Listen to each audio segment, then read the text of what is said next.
안녕하세요. 신앙과 생활의 방선기 목사입니다. 오늘은 나이 듦에 대해서 함께 나누도록 하겠습니다.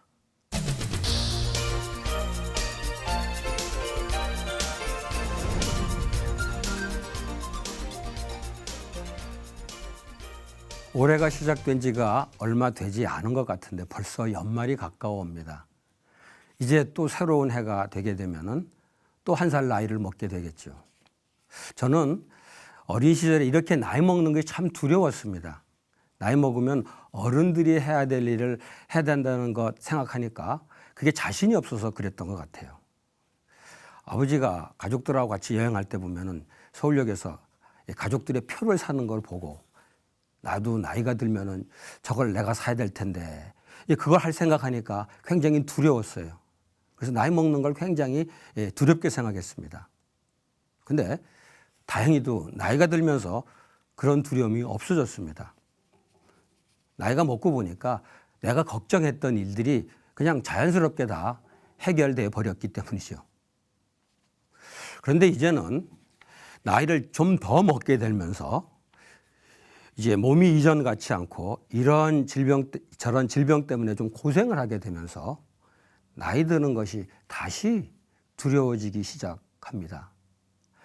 아마도 평균 수명이 길어지게 되면서 이제 나이 들어서 특별히 늙어서 보내는 시간이 좀 길어질 거라고 생각하니까 아마 더욱 그렇게 두려움을 느끼는 것 같습니다. 그래서 그런지 요즘 웰빙이라는 말과 연계해서 웰다잉 또 웰에이징이란 말이 있습니다. 한마디로 수명이 늘어나서 늙어가는 기간이 길어지기 때문에 나이 먹는 것이 참 중요하다. 그래서 나온 말인 것 같습니다. 우리가 나이 먹는 것은 이 삶에서 피할 수 없는 일이기 때문에 나이를 잘 먹어야 됩니다. 또 잘 늙어가야 됩니다. 나이 들어서 늙게 되는 것은 믿음이 있으나 없으나 공통적입니다. 우리 믿음이 늙음을 면제시켜 주거나 건너뛰게 해주는 것은 아닙니다. 그러나 믿음은 나이 드는 것을 세상과는 다르게 볼 수 있게 해줍니다. 나이 드는 것을 사실 믿음의 눈으로 보게 되면 늙음을 그리고 믿음으로 받아들이게 되면 우리의 삶이 달라질 수 있다는 말이죠. 그러니까 늙음 그러면 대부분 불행이나 재앙으로 생각하기 쉬운데 바로 그런 것들이 믿음의 눈으로 보게 될 때 얼마든지 축복이 될 수 있다는 겁니다. 어쨌든 시간이 흐르면서 사람들은 나이를 먹고 나이를 먹으면서 늙어갑니다. 이것은 너무나도 자연스러운 현상이고 아주 정상적인 하나님의 섭리입니다. 전통적인 사회에서는 나이가 들었다는 것만으로도 나이 든 사람이 그런대로 존중되었습니다. 우리나라 전통사회는 나이 든 사람들을 정말 존중했습니다. 지금은 많이 달라진 것 같지만은 지금도 이런 정서가 아직 우리 사회에 남아있는 것 같아요. 가끔 길거리에서 무슨 논쟁을 합니다. 싸움을 합니다. 그럴 때 꼭 이런 얘기를 꼭 듣게 됩니다. 당신 나이가 몇 살이야? 한마디로 자기가 상대방보다 나이가 좀 많으니까 나이 어린 사람은 나이 든 사람을 어쨌든 존중해야 된다라는 그런 것들이 깔려 있는 것 같아요. 물론 외국인들이 그런 얘기를 하면서 이해가 되지 않는다고 할 때는 조금 창피스럽게 느낄 때도 있습니다. 그러나 이것도 가만 긍정적으로 해석한다면은 그래도 나이 든 사람을 존중하는 그런 정서가 아직 우리 사회에 남아있다는 그런 흔적이 아닌가 생각합니다. 그러나 현대사회에서는 아무래도 나이 드는 것을 다들 부정적으로 봅니다. 현대사회가 젊음을 우상하고 그것에 집착하다 보니까 늙는 것은 말할 것도 없고 나이 드는 것 자체를 더욱 부정적으로 보게 만듭니다. 젊은이들 가운데도 나이 드는 것 좋아하는 사람 별로 없습니다. 나이 든 사람들은 말할 것도 없고. 저도 지금 이렇게 염색을 했는데 이 염색은 제 막내 아들이 항상 해줍니다. 막내 아들이 늦게 나서 나이가 아직 좀 어린데 아버지가 나이 든 것처럼 보이는 게 참 마음에 안 드는 모양이에요. 그래서 조금만 흰머리가 나도 우리 막내 아들이 제 염색을 꼭 해주려고 합니다. 이런 거 보면서 이게 우리 사회의 아주 보편적인 현상이라는 생각을 하게 됩니다. 서구 사회에서는 좀 더합니다. 서구 사회에서는 나이 든 사람들에게 나이를 묻는 것 자체가 신뢰가 됩니다. 제가 그거 모르고 실수한 적이 많이 있습니다. 왜냐하면 서구 사회에서는 나이 든 것을 사람들이 드러내고 싶지 않다고 합니다. 아직 우리 사회는 그 정도는 아닌 것 같아요. 그래도 우리 사회에서도 이제 나이 드는 것을 그렇게 유쾌하게 생각하지는 않습니다. 이런 현실 속에서 신앙인들은 나이 듦을 세상과는 좀 다른 좀 성경적인 관점에서 바라보고 또 그것을 구체적으로 실천할 수 있어야 되지 않겠나 생각합니다. 그렇게 된다면 이 나이 드는 과정을 통해서 하나님의 섭리를 발견할 수 있을 겁니다. 성경에서도 나이 드는 것을 좀 더 정확하게 말하면 늙는 것을 부정적으로 묘사하는 거, 그게 사실입니다. 특별히 전도서를 보게 되면 굉장히 자세하게 묘사가 되어 있습니다. 전도서를 보면 늙은 때를 캄캄한 날이라 이렇게 묘사합니다. 전도서 11장 8절에 있습니다. 그리고 늙은 때를 곤고한 날, 그리고 아무 낙이 없다고 할 때 이렇게 묘사하고 있습니다. 전도서 12장 1절 말씀입니다. 그리고 12장 전체를 보게 되면 나이 든 사람들의 모습을 아주 희화적으로 묘사합니다. 이가 빠지는 것을 맷돌질하는 자들이 적을 것이며 이렇게 묘사합니다. 눈이 안 보이는 것은 창문들로 내다보는 자가 어두워질 것이며 라고 묘사합니다. 또 흰머리가 많아지는 거, 이거는 살구나무가 꽃이 필 것이며 이렇게 묘사합니다. 물론 좀 부드럽게 표현하려고 노력은 했습니다만은 늙음의 현실을 부정적으로 보는 것은 피할 수 없어 보입니다. 성경의 인물들도 그렇습니다. 젊었을 때는 왕성했던 사람들이 나이가 들어서 노쇠해지는 것을 볼 수 있습니다. 누구보다도 영악했고 팔팔했던 야곱이 애굽 왕 앞에서 한 고백을 한번 보죠. 내 나그네 길의 세월이 130년이니이다. 내 나이가 얼마 못 되니 우리 조상의 나그네 길에 연주에 미치지 못하니 험악한 세월을 보내었나이다. 창세기 47장 9절에 있는 말씀이죠. 이렇게 야곱이 말한 걸 보면은 나이가 사람에게 미치는 영향을 정말 실감할 수 있습니다. 이렇듯 나이 들면서 노화를 경험하는 것은 누구나 피할 수 없는 것입니다. 40대 중반이 되면 눈이 침침해지기 시작합니다. 이른바 노안이 오는 것이죠. 저도 그런 경험을 했는데 제게 노안이 오는 거 안타까웠습니다. 그런데 저보다도 훨씬 젊은 세대라고 생각했던 저희 제자들이 노안이 들었다고 돋보기 안경 쓰는 걸 볼 때 정말 안쓰러웠습니다. 보통 이렇게 노화가 눈으로 시작을 하지만 이제 몸의 모든 부분이 점점 약해집니다. 그러다 보니 질병에도 쉽게 걸리게 됩니다. 이른바 병약해지는 것이죠. 이렇듯 사람이 태어나서 나이를 들어가면서 늙고 또 늙어가면서 병에 걸리고 그러다 결국 죽게 되는 것, 하나님이 인생에 주신 보편적인 원리입니다. 하나님을 믿는 사람들은 바로 이것을 하나님의 섭리로 인정하고 받아들입니다. 나이가 드는 것은 물론이고 나이가 들어서 약해지는 것, 즉 노약이라는 거죠. 이것을 하나님의 뜻으로 받아들이는 것, 이것이 바로 믿음의 자세입니다. 이것은 어쩔 수 없으니까 받아들이는 체념하고는 다릅니다. 믿음의 사람들은 노약을 현실로 받아들일 뿐 아니라 사도 바울이 약함을 통해서 하나님의 은혜와 능력을 체험한 것처럼 우리들의 노약을 통해서 하나님의 은혜와 능력을 체험하는 것입니다. 나이가 들면서 젊은 사람과 같지 않은 것을 겸손하게 인정하고 그다음에 이전보다 더 하나님을 의지하게 된다면 그것 또한 하나님의 은혜가 아닐 수 없죠. 그러나 세상에서는 노약을 받아들이지 못하는 사람들이 많이 있습니다.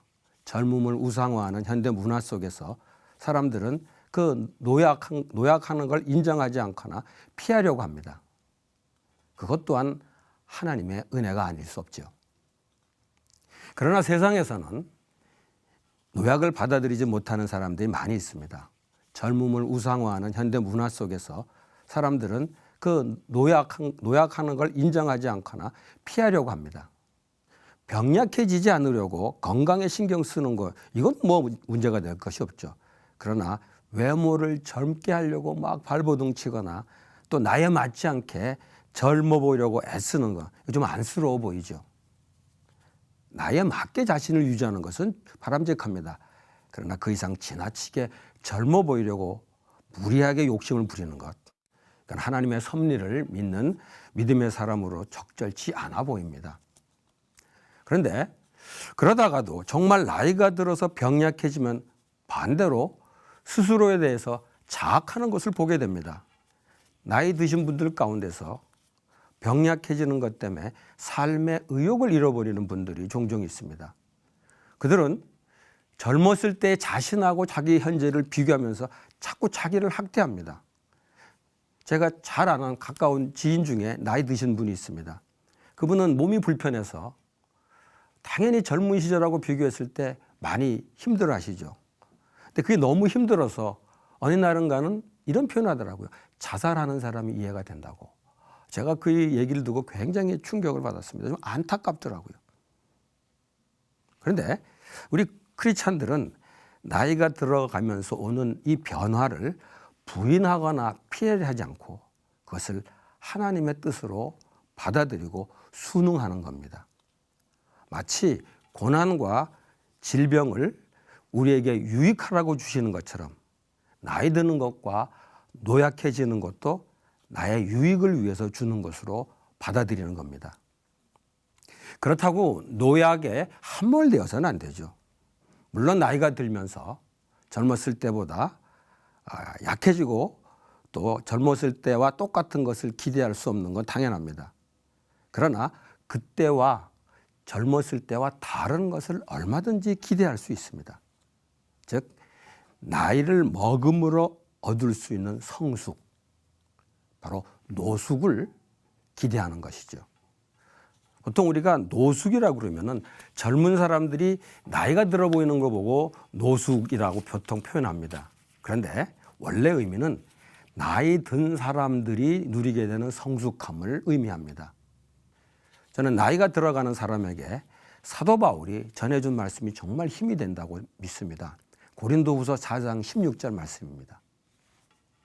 그러므로 우리가 낙심하지 아니하노니 우리의 겉사람은 낡아지나 우리의 속사람은 날로 새로워지도다. 나이가 들어가면서 겉사람이 낡아지는 것은 정말 피할 수 없는 현실이죠. 그러나 나이가 들면서 속사람은 얼마든지 새로워질 수 있다는 겁니다. 오히려 나이가 들기 때문에 내면적으로는 더욱 새로워질 수 있다는 겁니다. 이렇게 노숙을 추구하는 사람은 나이 든 사람이 젊은 사람에게서는 부족한 것을 자신에게서 발견하고 그것을 감사하게 여기고 오히려 그걸 다음 세대를 위해서 사용할 수 있다는 거죠. 첫째로 나이 든 사람이 유리한 것은 나이가 들어가면서 젊은이들에 비해 다양한 경험을 한다는 사실이죠. 이 경험이라는 것, 지능이나 지식이나 학벌이 줄 수 없는 겁니다. 이거는 나이를 먹어야만 얻을 수 있는 겁니다. 물론 경험을 많이 한다 그래도 그거를 그냥 과거의 사건으로 내버려 둔다면 별로 유익할 것이 없죠. 이 경험을 통해서 하나님이 가르쳐 주시는 교훈을 얻어야 됩니다. 나이가 든 야곱은 젊었을 때보다 늙었고 약해졌을지는 모릅니다. 그러나 분명한 것은 젊었을 때에 비해서 훨씬 영적으로 성숙해졌고 굉장히 폭이 넓어졌습니다. 아까 소개했지만 바로 앞에서 자신이 130년이나 살면서 험한 세월을 보냈다고 말하면서도 바로에게 축복하는 야곱에게서 정말 영적인 노숙함을 보게 됩니다. 아까 소개했던 다윗도 마찬가지입니다. 젊은 시절에 수많은 전쟁에서 승리를 하고 엄청난 일을 이루었던 다윗이 나이가 들어서는 오히려 성전 짓는 일을 솔로몬에게 넘겨주고 자신은 그 일을 준비하는 데만 헌신했습니다. 여기서도 그의 영적인 노숙함을 보게 됩니다. 저는 개인적으로 수년 동안 질병으로 고생을 좀 했습니다. 젊었을 때는 도무지 병을 모르고 살았는데 나이가 들면서 이런저런 병으로 좀 고생을 했습니다. 그런데 그런 경험이 나로 하여금 연약한 사람을 이해할 수 있게 만들었습니다. 저는 이 경험이 저를 영적으로 훨씬 성숙하게 만들었다고 믿습니다. 그래서 잠언 20장 29절에 젊은 자의 영혼은 힘이요 늙은 자의 아름다움은 백발이니라 하는 말이 정말 실감이 납니다. 여기서 백발이란 것은 단순히 흰 머리카락을 의미하는 것은 아니죠. 오랜 경험을 통해서 얻게 된 지혜를 말합니다. 나이가 들면서 경험을 통해서 이런 지혜를 갖게 된 사람이 바로 노숙, 나이가 들어서 성숙을 이루었다고 말할 수 있지요. 그렇게 되기 위해서는 사실 나이 먹어가면서도 자기가 경험한 것들을 잘 기억해야 됩니다. 또 하나 나이가 들면서 얻는 유익이 있습니다. 그것은 나이 먹어가면서 많은 사람들을 만나게 되기 때문에 젊은이들에 비해서 사람들을 바라보는 그 안목이 넓어진다는 거죠. 또 인간관계가 훨씬 폭이 넓어진다는 얘기입니다. 이거 역시 돈이나 학벌이나 지식을 통해서 얻을 수 없는 굉장히 귀중한 자산이라고 생각합니다. 특히 자신과 좀 다른 사람들을 만나게 될 때 그 사람들을 통해서 자기가 몰랐던 것을 알게 되고 그 사람들을 통해서 다양한 간접 경험을 하게 됩니다. 네, 젊은이들이 사실 이런 것들을 잘 모르게 돼요.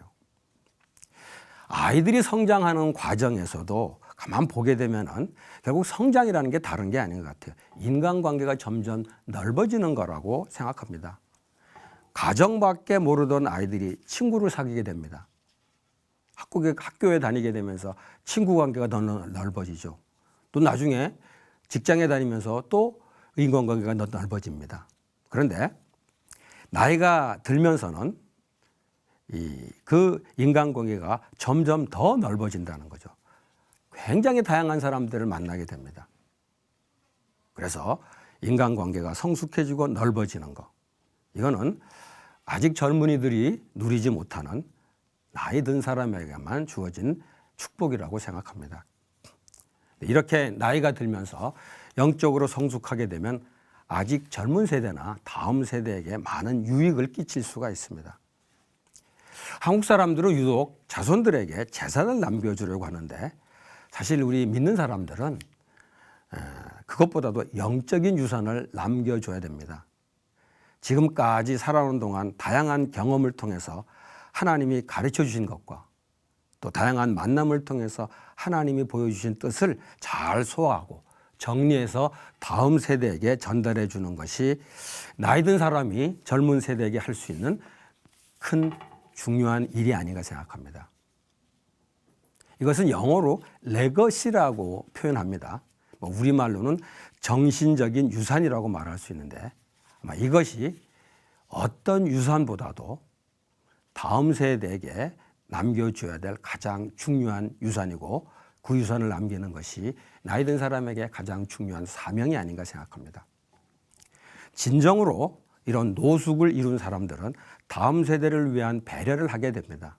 그런데 그렇지 못한 사람들은 노욕에 빠지기 쉽습니다. 종종 나이가 들었는데도 젊은이들하고 똑같이 일할 수 있다고 생각해서 그 자리를 지키려는 사람들이 있습니다.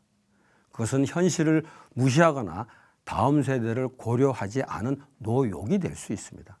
적당한 때가 되면은 다음 세대에게 자리를 물려주고 그 자리를 떠나야 합니다.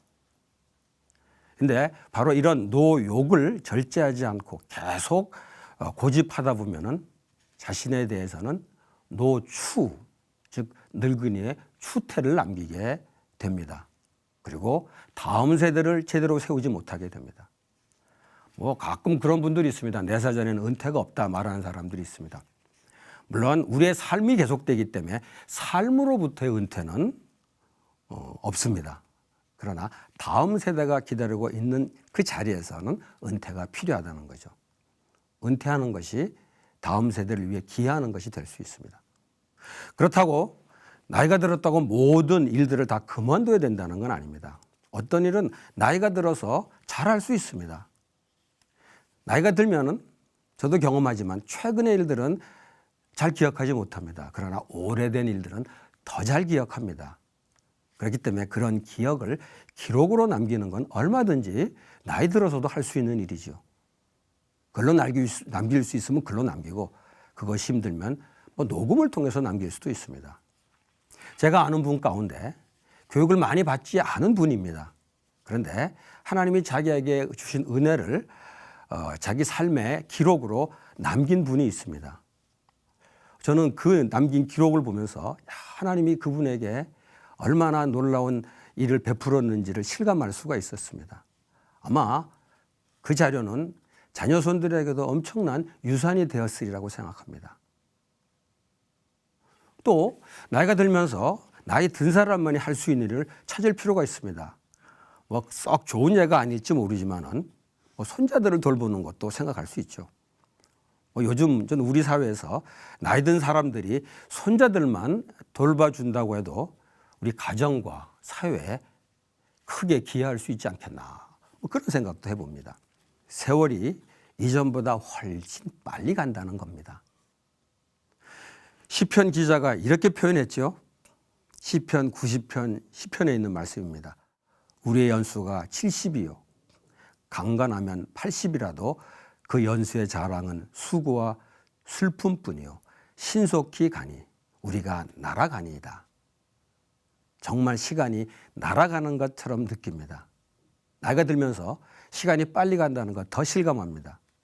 근데 이런 사실을 뒤늦게 깨닫기 전에 좀 미리 알아서 나이 들물 준비하는 것이 좋겠습니다. 시편 기자는 또 이렇게 기도했습니다. 우리 모두에게 우리 날 계수함을 가르치사 지혜로운 마음을 얻게 하소서. 시편 90편 12절 말씀입니다. 아마 우리 모두에게 나이가 들었던 아직 젊었던 우리 모두에게 필요한 기도라고 생각합니다.